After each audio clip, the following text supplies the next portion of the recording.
Okay, it looks like we're live. Good afternoon, everybody. I'm Chris Body. This is Paul Morrison. We're from Body and Morrison. We're estate planning attorneys, and thank you all for taking time this afternoon to attend this webinar specifically on the issue of advanced healthcare directives. We have made a sample advanced directive available for download. You should be able to do that. You should see that on your screen, and I encourage you to download that because we'll be going through certain sections of that throughout today's event.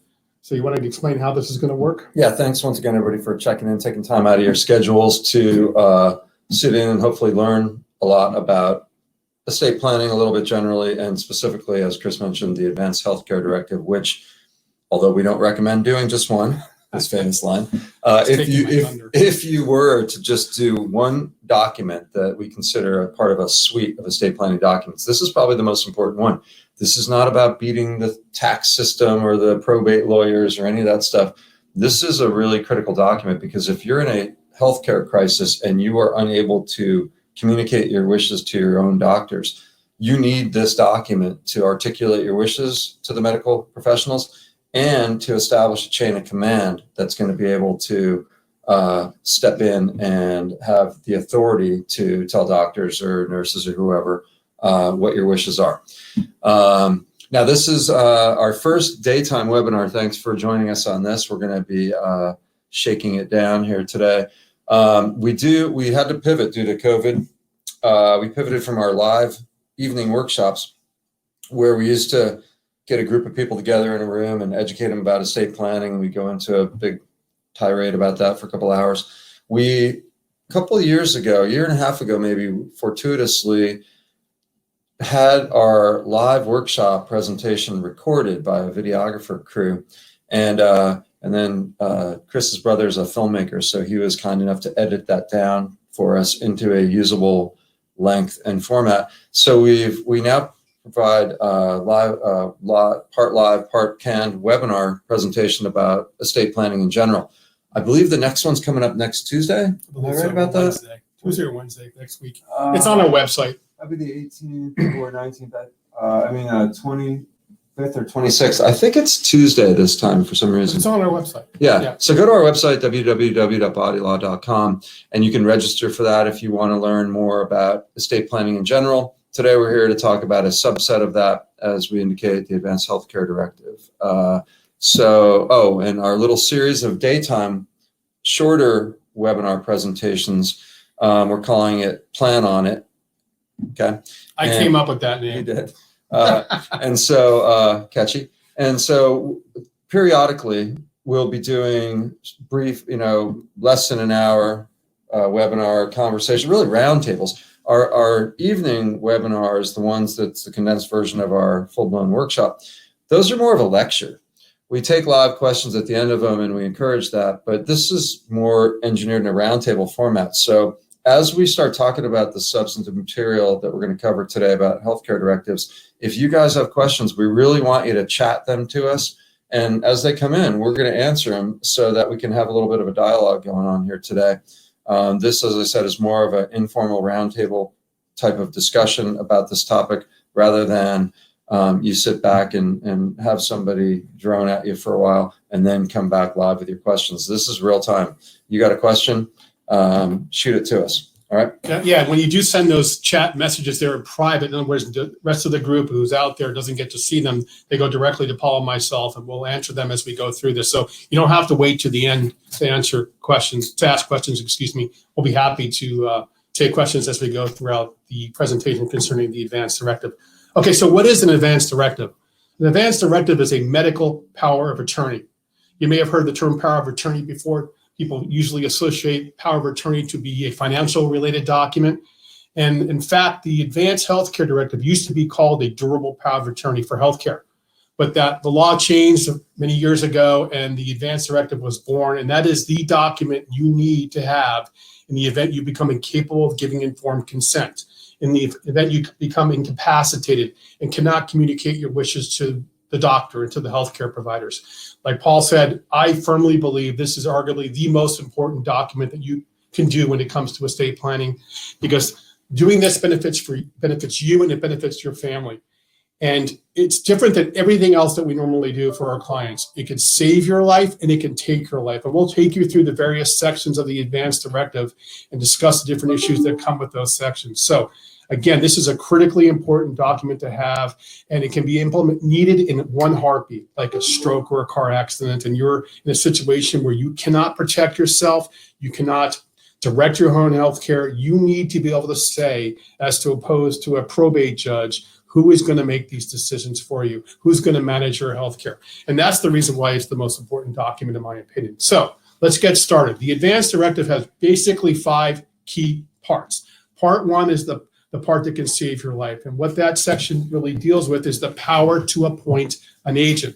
Now that, if you're looking at the downloaded version of the document, you'll see at the very beginning in 1 and 2, sections 1 and 2, that's the part where you designate a healthcare agent. Think of this person as your healthcare advocate. And their job is to step into your shoes and fight battles on your behalf, because in this situation, when this document is triggered, you cannot communicate your wishes to the doctor. And if you have nothing in writing, if you have no chain of command set forth in writing, if you didn't do an advance directive, you're signed up for a program in California known as conservatorship of the person, which is the Terry Schiavo case. Remember the case of the woman who was in a coma in Florida and the family fought for 15 years? The husband against her parents, she had nothing in writing. And so that's what they call a conservatorship of the person proceeding, and that's probate court. And so we want to avoid that at all costs. And so having this document in place allows you to eliminate the need to have your family to have to go to court, be put in a position to make medical decisions for you. And again, this can happen like in one heartbeat. So the last thing you want is your family having to go to court to be able to establish the authority to protect you. It's an absolute nightmare if this document is not in place. So the power to appoint an agent is the part that can save your life. Because remember, in this situation, you've lost the ability to give informed consent. You cannot communicate your wishes to the doctor. You cannot understand the type of treatment that's being proposed, and you can't make informed consent. You can't manage your health care. So that part 1, the power to appoint an agent, is the part that can save your life. And you know best who's best suited for that job. I don't want a probate judge intervening and making this decision in a very hurried way. You want to reflect upon who's best suited for this position for you. In this position, the agent is a different type of role than managing money. This is I call it an intimate appointment, because the person you're going to choose for this job may be called upon to make daily decisions about your healthcare if you're sick and can't protect yourself, managing your healthcare, making decisions about the type of treatment, the type of medication. And so you want to pick a fighter for this job, someone who is philosophically aligned with you when it comes to some of these issues we're going to talk about, but also someone who has the tenacity and the ability to deal with the medical establishment. Because this job may be called upon, someone may be called upon to act on a daily basis in terms of managing your healthcare. So it's a very important decision you're going to make about who should be in charge of your healthcare. And when you designate this person as your healthcare agent, you're giving them the legal authority to step into your shoes and manage your healthcare. And that is so important, especially in these times. You don't want courts getting involved when it comes to who's in charge of managing your healthcare. So that's the part that can save your life. Now, one quick note. For most married people, it's clear. You're going to make your spouse your number 1 in your sequence of agents. Not always. Occasionally we have clients that say, my husband or my spouse has, got a little dementia or some diminished capacity. And so we're going to bypass my spouse and go right down to one of our children or something as my first agent. But in 98% of cases, spouse to spouse is going to be your primary. Now, shocking to learn, Chris mentioned conservatorship. For you married people, until you have this document, if one of you became incapacitated and were unable to make medical decisions on your own behalf, it's not automatic that it's your spouse. That Terry Schiavo case that we all heard about several years ago that Chris referenced, she was married, okay? But there was a battle in court because her parents wanted to take charge of her medical decision-making, and so did her husband. And even though they were married, and he might have had the inside track, and ultimately he did prevail, but it took 15 years of litigation to allow him to be deemed by the courts to be her conservator and to make that decision to ultimately pull the plug. But so married people, really shocking for you to realize that you're not automatically in charge of an incapacitated spouse's medical decision making. You'd have to go to court in a public proceeding. It's probably going to cost 5 figures minimum to get up and running, and then have a judge declare you to be that incapacitated spouse's conservator of the person. Right? Yeah, see, the probate code, where this law is found, sets forth a priority list of who should get the job if someone doesn't plan. But the problem is, even though if you're married, the spouse gets priority, if there's other people that step forward and say, this person isn't suited for this job, and they battle, the judge ultimately gets to decide. And so the last thing you want is the battle. You want to eliminate the battle completely.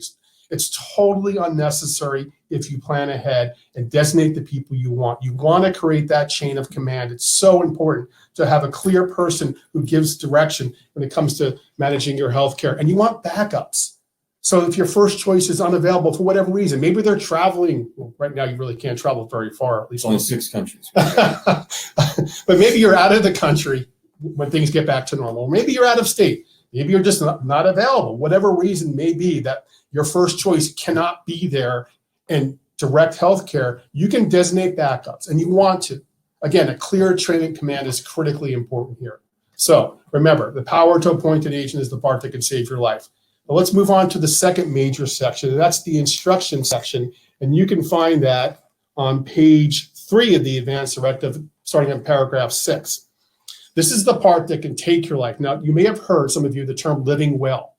Now, living will is a back east term. That term came up a lot during the Terry Schiavo case. If she only had a living will, this could have all been avoided.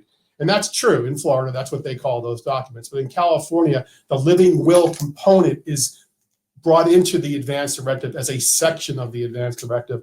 And this is the part that can say something like this. And most of our clients feel this way.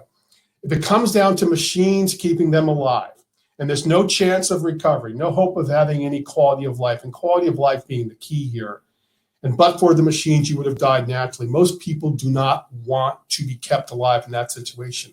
And the healthcare directive gives your agent the power to say to the healthcare provider, the hospital, please remove support and let this person die with dignity. So sometimes it's in your best interest to let you go.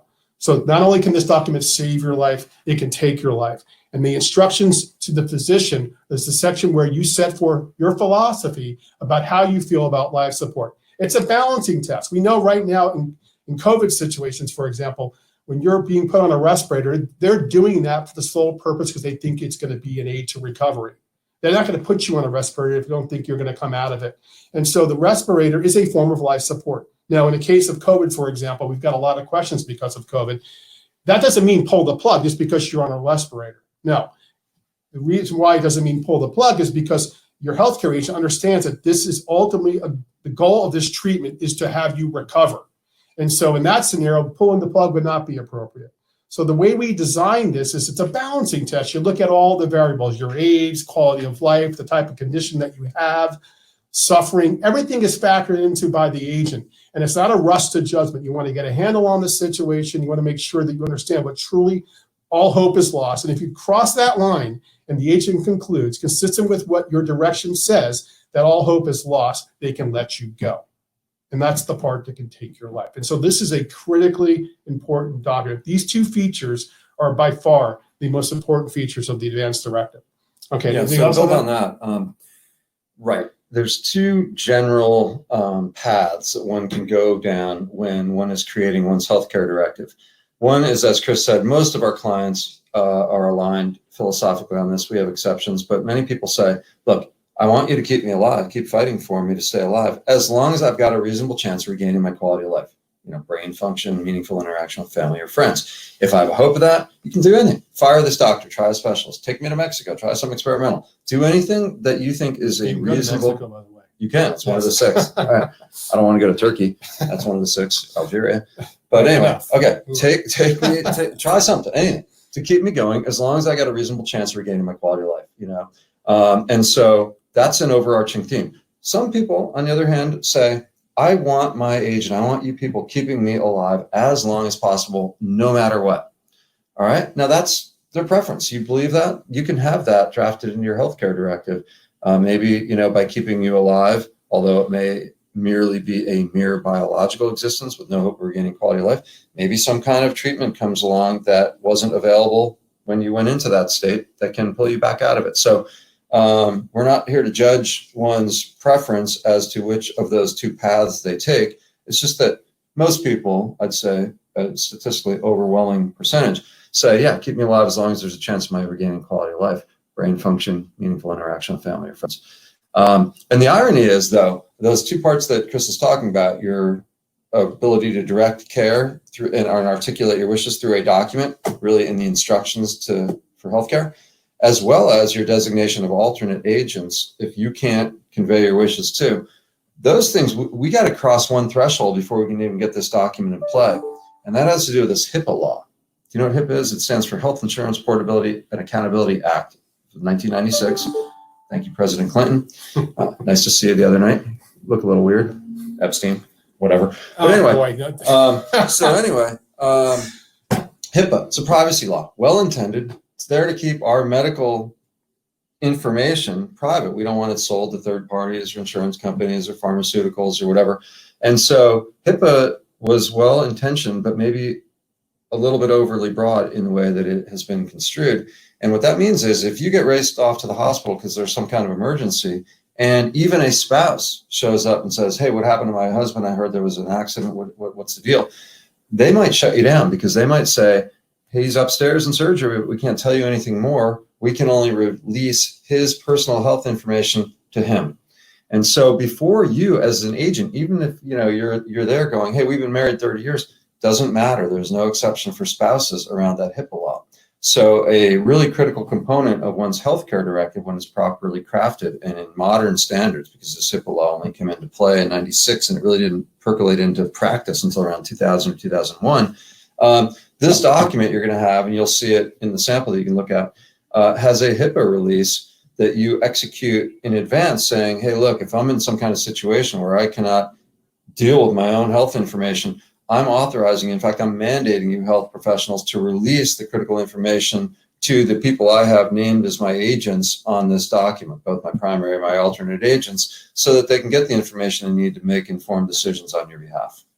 Yeah, and so California also has its own version of HIPAA. So you'll see the waiver includes the California version and the federal law too. And so HIPAA, you'll see evidence of HIPAA when you go to the doctor's office, return to the doctor's office after a long absence or go for the first time. There's a bunch of paperwork they always give you before you even see the physician.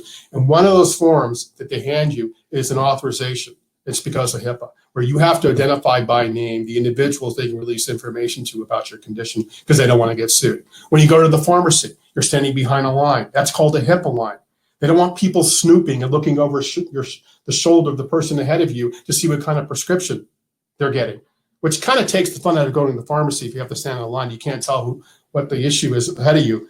But that's the point, is to protect your privacy. And so HIPAA is an obstacle. It can be a really difficult obstacle to overcome when there's no authorization in the file and someone's incapacitated and can't say, I'm authorizing you, nurse, doctor, hospital, to release information to my spouse, to release information to my adult children. Because if you can't do that, if you can't execute one of those authorizations, your healthcare decision makers may be denied access to information they need to make critically informed decisions about your healthcare, to understand truly what's going on. So it's a very important part of the advanced directive is the waiver of HIPAA, because it can be a real obstacle to gaining access to information to make meaningful and informed decisions. So that's HIPAA. You want to talk about some other parts? Yeah. We're getting some. I just clicked on the chat. Let's see. We got some questions. That's one of my clients. I recognize you. All right. I'm not going to say your name, but I recognize you. It's a first name. Marv. Okay, Marv. All right. Okay. Who's going to get the question? Go ahead. Your question then. Okay, so the question is, let's say you have an existing healthcare directive, or maybe you had the old durable power of attorney for healthcare, and you execute a new one, does that supersede or override the prior one? The answer is absolutely it does. Okay, you want only one healthcare directive. You want the new one to revoke the old one, especially if you're changing healthcare agents, because you don't want confusion of what is the operative and valid document.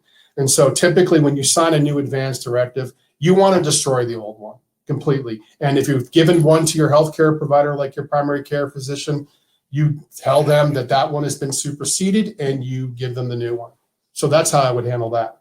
Now we got a Christina question here. Christina says, can you have two people on this? Honestly, LOL, I don't want my spouse. As I indicated, not everybody designates their spouse as their primary agent. She says it's a little too stressful for him. I would want my two boys.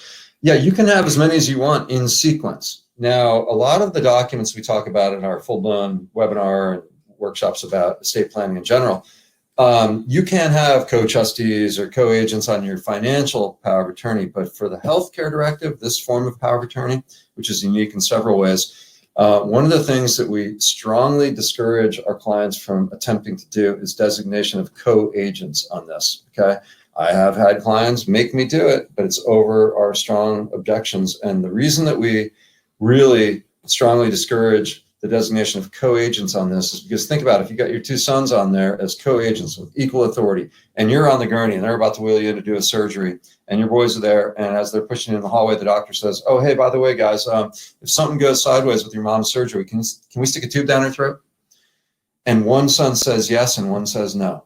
And if they've got equal authority, they're turning that gurney around and putting you back in your room until the thing goes up to legal and medical. And, there's going to be an ethical, medical, disharmonic convergence where they try to sort this thing out before they take you in for that surgery. So it might be a little contrived. Your boys might never disagree on something critical like that, but the possibility is there for them to do that. So definitely you can have as many as you want, but you're going to put them in an order. And the way you're going to pick the sequencing is, as Chris said, it's the mindset, it's the skill set. Make sure you're picking somebody who can psychologically handle it. If your husband can't, apparently, go down to your son. If the boys are equally well suited emotionally for that role, pick the one who's closer.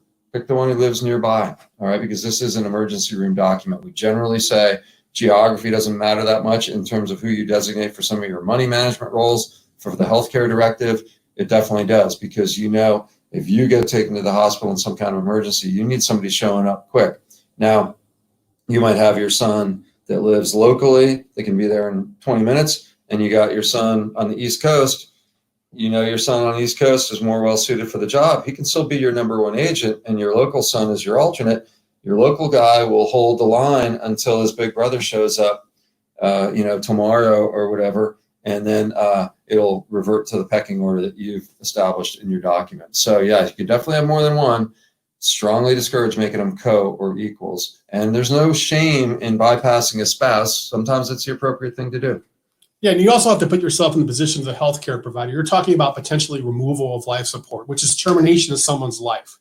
And so if you've got one healthcare agent saying one thing and the other saying the other thing, and it comes down to a decision which ultimately may end your life, the hospital is not going to want to get sucked into the middle of a lawsuit. So they're going to say, go to court to break the tie. And that's the last thing you want. The last thing you want is having to go to court to break the tie. So co-agents are just not recommended. It can be disastrous. And even though you might think your kids get along, behind the scenes, they can communicate together. They can agree on a course of action, but make one person the decision maker. Make one person give the order. Otherwise, you run the risk of having to go to court, which is the reason why you're doing this, is to avoid the need to go to court. So that's why we strongly recommend against it, because it could end up in court. Okay. Let's tackle another couple questions, and we'll bounce back into the document. All right, one of our clients weighing in again, saying we completed a trust with us in 2014, a comprehensive integrated estate plan featuring a trust, if I'm not correct, on a semantic difference there. How we get through the day. He thinks he's a comedian. I'm sorry. Does the healthcare directive need to be updated, assuming no changes in our decisions? No. Short answer, no. 2014, that's relatively recent in our scheme of things in terms of age of documents. No, if you don't want to resequence your agents, or you haven't changed your mind about any material in the document, no problem. No changes in law, no changes in format really since 2014. You're all good. Just make sure you maybe have distributed it to your primary physician. Make sure your agents have copies of it. If you're going in for a knee surgery, that's the one you're going to take and give to the doctors when they are admitting you. So keep it handy. Of all the documents, it's the one that needs to be most accessible, but there is no mandated time frame. We used to see that in those old documents Chris referred to before, the power of attorney for healthcare. A lot of practitioners used to put an expiration date in there. really just as a way of getting you to come back into the office and update the thing periodically. But no, we don't play those games. There's no expiration date. There's no need to update, especially for something as recent as 2014. Yeah, and just for those of you who are clients in the audience, if something changes in the law that affects something we've done for you, we're going to let you know about that. Okay, that's kind of our continuing obligation to our clients, is to stay in touch and keep you informed about evolution that occurs in the law. And it does occasionally change. But in the area of the healthcare directive, there's been no significant changes in the law since the advanced directive actually came out originally. And so if it did, you'd hear about it from us. And that's kind of how we operate. This is just one document of a series of documents that we normally do for clients when we do an estate plan. And for anything that may come up in the area of law changes that affect what we've done, our obligation is to reach out to our clients and stay in touch and keep them informed and let them know you might want to consider updating your documents because of this, or you might want to take advantage of this new law that exists, and you'll hear about it from us. Okay. Yeah, and as Chris said, generally we're preparing a set of documents, what we call a comprehensive integrated estate plan, which features the living trust at its core for many people.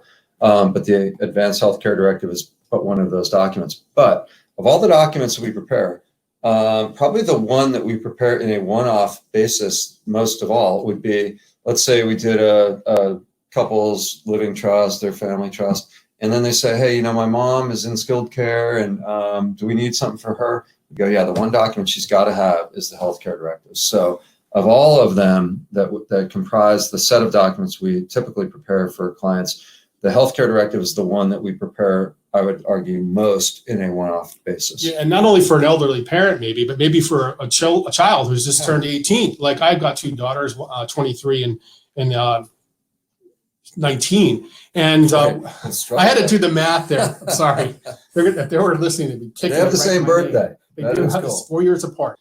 Anyhow, so when they turned 18, I did what they call a basic estate plan for them, because once you're 18, you're an adult in the eyes of the law. And parents, guess what? Don't get to make decisions anymore for their kids, even though you want to be able to do that, and even though the kids want you to be able to do that. And so there are situations where we do a basic estate plan that doesn't consist of a living trust, a will, a power of attorney for financial purposes, and an advanced directive, because if something happens to one of my kids, I want to be in a position to protect them.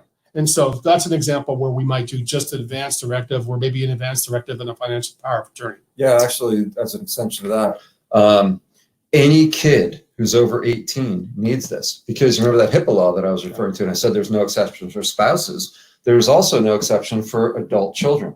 Okay, the only exception to HIPAA is for minor children. So if you got a 12-year-old and he gets knocked on the head and taken to the hospital, you don't need to clear that HIPAA barrier. They're going to release that kid's personal health information to you once you establish that you're his parent. Adult children, this happened to my nephew. All right, he was going to school down in Pasadena, riding his bike somewhere, got broadsided by a van, ended up in the hospital. And my brother and his wife, who lived out in Ohio at the time, they could not get access to his information while he was in the hospital. It took him about a day or two of dealing with the establishment before information could be released. So, yeah, as Chris said, for sure, when your kids turn 18, I just prepared a couple for one of my clients yesterday for their two kids. They're both heading off to college. Well, virtual, I guess, but they're both getting into college. And so, yeah, kids, once they turn 18, you guys, we got to do healthcare directives for them. If nothing else, if you want to take it next level, you do healthcare directive, power of attorney, and maybe a will, so they can dictate who gets their iPhone or whatever. That'd be a good gift for yourself and the child. A good college going away present is to do those basic documents that are so important in case something happens. Now, Marv, one of my clients, has asked, the new healthcare directive we're talking about, Marv, you have the exact same one in 2007. So this law changed well before. It was in early 2000s that the advanced directive came out. So Marv, you're fine. Your document doesn't need to be changed just because it was done in 2007.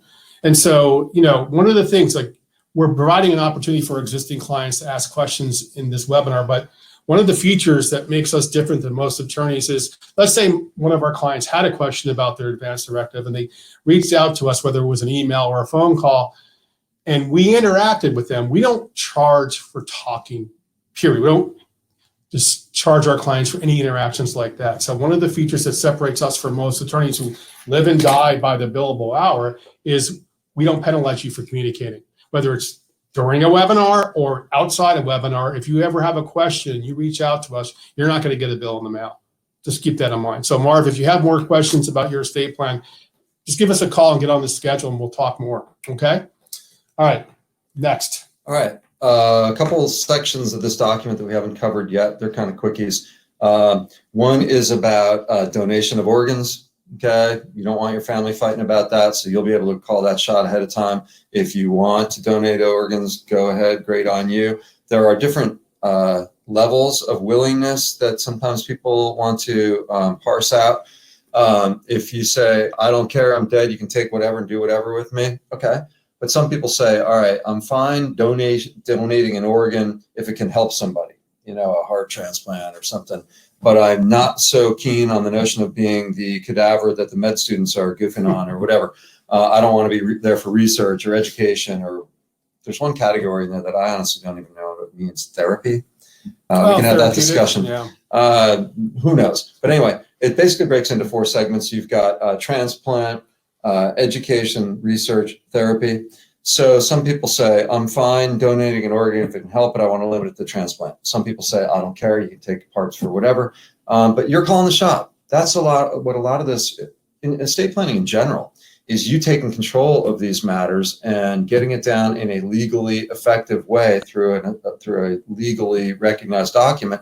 And then you're taking away ambiguity from the people left behind. You really want your kids wondering if you wanted to donate an organ or not? No, you're going to call that shot ahead of time. And then they're there just backing up your wishes by being in person saying, okay, you can help yourself for transplant, but nothing more.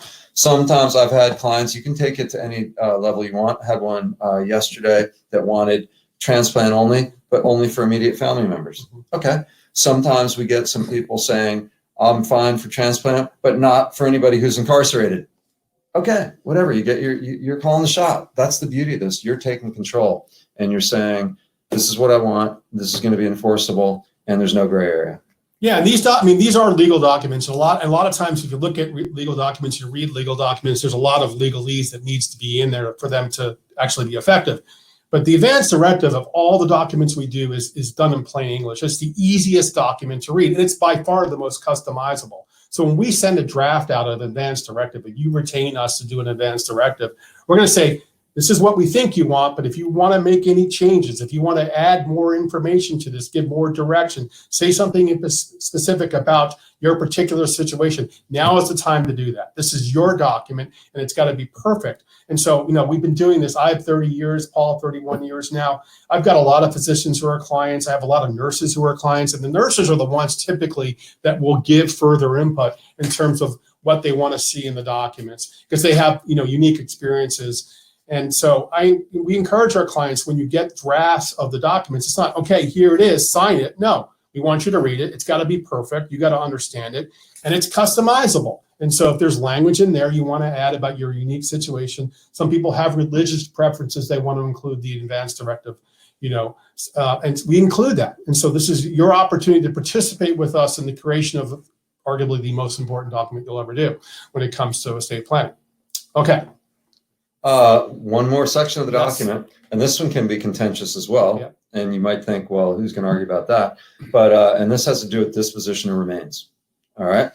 Now, this is a really unique form of power of attorney too, because most powers of attorney, they cease to function legally upon the principal, the person who executed the document, upon their death. Like if you have a general durable power of attorney for financial purposes that will allow you to deal with somebody's bank account or whatever, that terminates on death. This type of power of attorney, the Advanced Healthcare Directive, this extends beyond death so that your agent has the authority to see to it that your instructions regarding disposition of remains are complied with. All right. And this is one where we get some crazy celebrity cases. What's the most recent one? Charles Manson. Charles Manson, they fought, yes. Casey Kasem. Casey Kasem. Are you going to tell about Ted Williams? Ted Williams is a unique case. Ted Williams had in his that he wanted to be cryogenically frozen, right? In Tucson, ironically, of all places. I don't know why that facility's out there, because you got a power failure. All that stuff's going to start to thaw, and that's going to be a mess. But anyway, in Ted Williams's case, I think there were allegations of literally of abuse. So what they do in that cryogenic freezing, I think, is they get rid of the body, but they freeze the head. takes up less space. It's kind of the way we condense our files down. When you do your estate plan, we put 8 pages on one. Anyway, we don't want every file that thick. They don't need every body. They just need the head, because I guess the theory is if they're going to unthaw you one day and then clone you back into existence, they don't really need anything beyond your brain. Anyway, there were allegations at that facility where Ted Williams' head was being stored, that guys were playing around with his head. Yeah, it was around. pretty nasty. Crazy. So that's a little bit of a fringe wish, but you're going to get your wishes: burial, cremated, where you want your ashes scattered. You can have them set up in the fireworks. Do whatever you want. Just make your wishes known, because by doing that, what are you doing? You're leaving less ambiguity for your kids or whoever's left behind dealing with that stuff at the time. Yeah, and Terry Schiavo, most people, we followed that case pretty closely.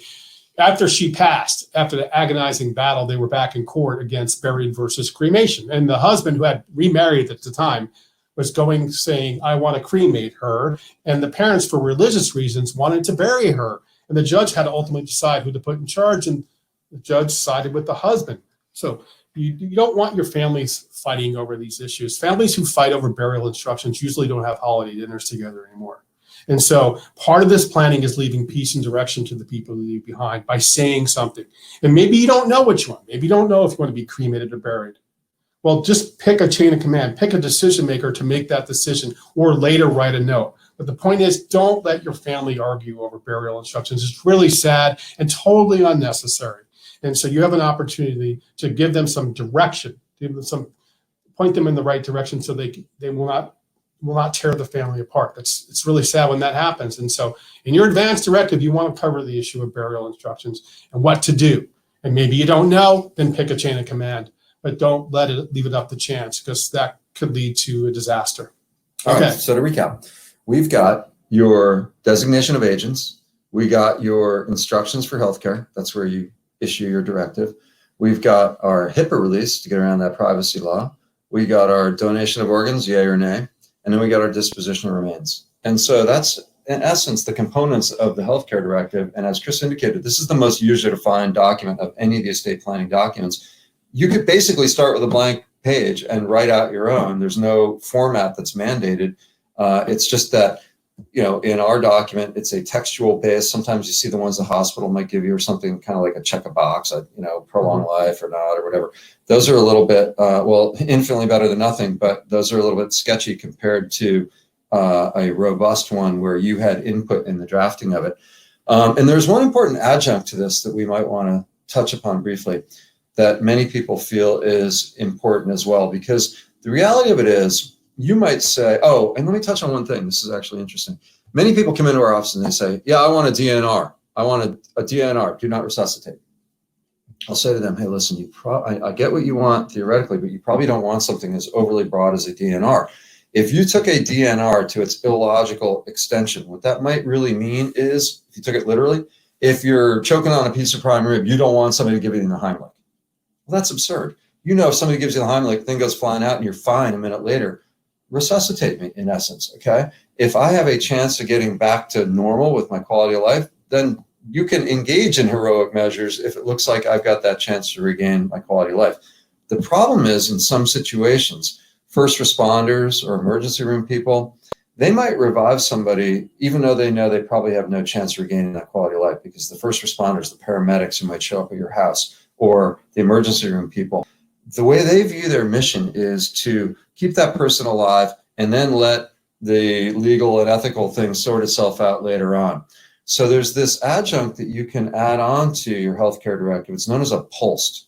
Okay, I think it stands for Physician's Orders for Life-Sustaining Treatment. Right, and it's a pink document. Yes. Usually, in most cases, you get the hard copy pink version of it, and it will not conflict in any way with your healthcare directive, but it is recommended if you want to have that.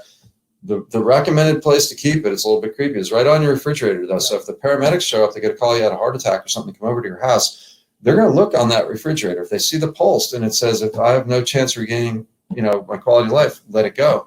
They will lay off on the resuscitation if they don't see that thing, even though you have a directive that says, if I've got no chance of regaining my quality of life, they might just ignore that and view their mission as to get you to the hospital and let things get sorted out there. So this POLST form is something that a lot of our clients view as a valuable adjunct to one's healthcare directive. but you got to be careful how you fill out those pulse forms because they can be inconsistent because pulse is appropriate. It's a physician's order is if you're, let's say you have a terminal illness and you've been sent home to die at home with hospice. Well, the paramedics are under a duty to bring you to the hospital and revive you to get you there. So that's not their job to make the decisions of to let this person go or not. That's what the order does. That's why it's signed by a physician. It relieves them of that legal responsibility.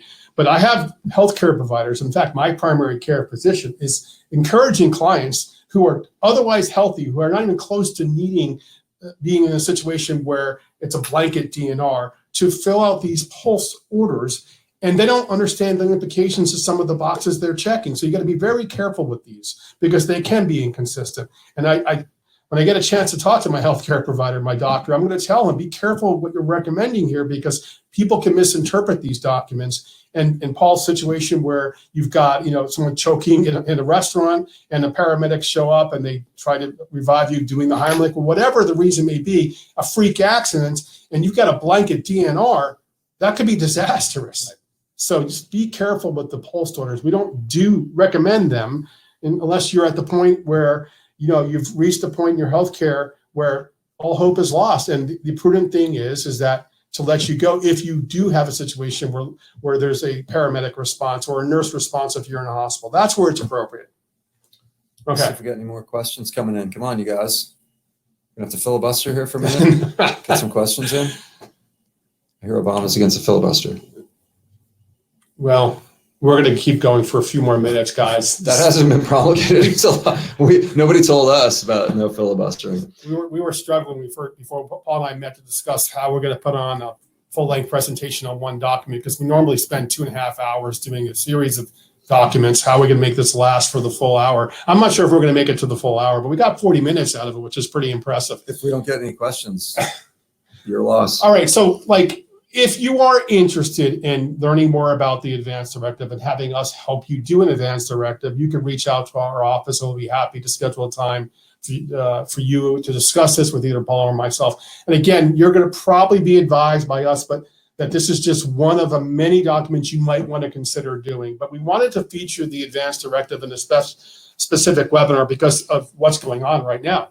With COVID. I mean, this is on people's minds. And it's one of those things where, a lot of people have been paralyzed by COVID and have not really acted. You would think there'd be an avalanche of people coming to people like Paul and myself and getting their affairs in order and doing their estate planning. I got to get my will done. I got to get my healthcare directive. I got to get my power of attorney done because there's this virus out there that could potentially, cause me to, need these documents. And for the most part, people have been kind of frozen. And so I say, in response to those who've been sitting on the fence, you want to seize control of your destiny. There's a 50% chance that, you will, before you pass, cross a line where someone's going to need to step in and manage your healthcare or make financial decisions for you. And so those odds are astronomical in my mind. If we said you had a 50, now this is a bad time to say this because there's fires all over California.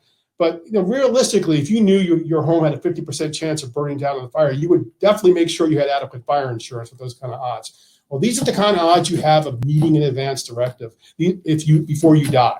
These are the kind of odds that you have of needing something in writing designating who's going to manage your finances. And with those kind of odds, you're foolish not to take advantage of your rights to opt out and avoid the court system because those who don't plan end up in court when they get too sick and they can't make medical decisions. It's called conservatorship. We want to avoid it at all costs. And so this planning, if you think about it, you're protecting yourself and giving yourself and your family a gift by putting them in the position to protect you. And the peace of mind that comes with knowing, you hope you never need these documents. The point of this planning is you hope you'll die in your sleep one day after a long life and you'll never need a power of attorney or advanced directive because you were always in charge of your destiny. But there's a 50% chance that you may not get there. And so the peace of mind that comes with this kind of planning is priceless, in our opinion. And this is about taking control. It's about being prepared. It's that simple. And so why leave it up to chance? Why leave it up to the courts?